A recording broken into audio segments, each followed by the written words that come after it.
Hello, everyone. Welcome to episode 166 of Manage the Wild. I'm Nick Madsen.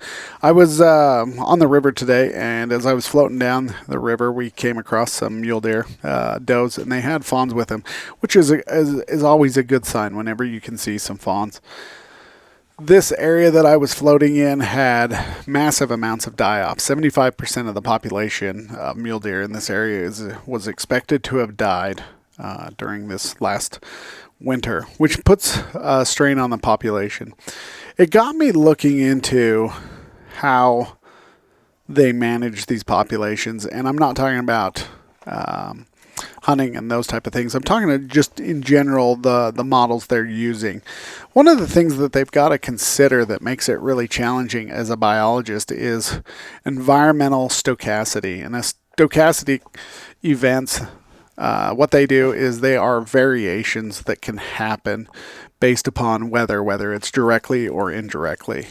Directly means it gets really cold and it freezes a bunch of animals to death. Or it comes in and a lot amount of snow, high snow volume, and there's very little feed and they starve to death. Those are directly affected, but there are other events that are indirectly. In the book, they talk about how salamanders need a certain amount of rain. Now, they're not stopped from mating. If it rains or doesn't rain, they can still mate. But they need a certain amount of rain to stimulate the action of mating. Don't ask me why, because I don't know. But that can be considered an indirect event because it's not directly affecting their ability, but there is something that is out there that helps them, I guess.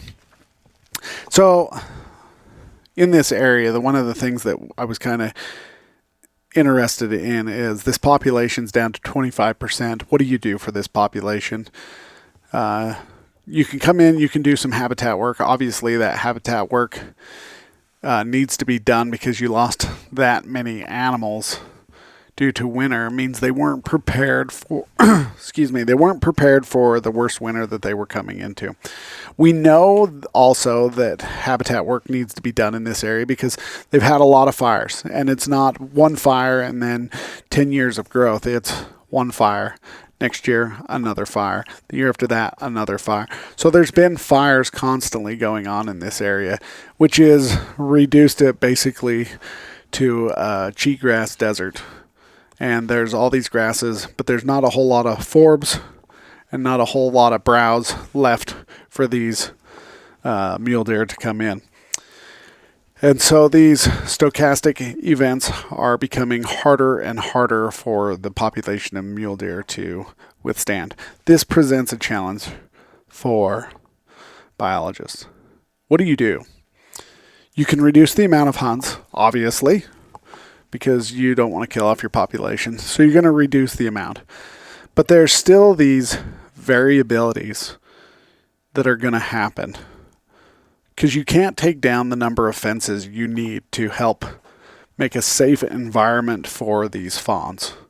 You can't block people from driving the roads because those are also killing fawns. And so what do? Well, a lot of the times people are like, well, if you have a population or an over objective in one area, let's grab some animals, transplant them, and move them to another area. Which population of animals would you pull from? Because now you're introducing more variability into the data. There was a situation where they were bringing in some bighorn sheep into a state.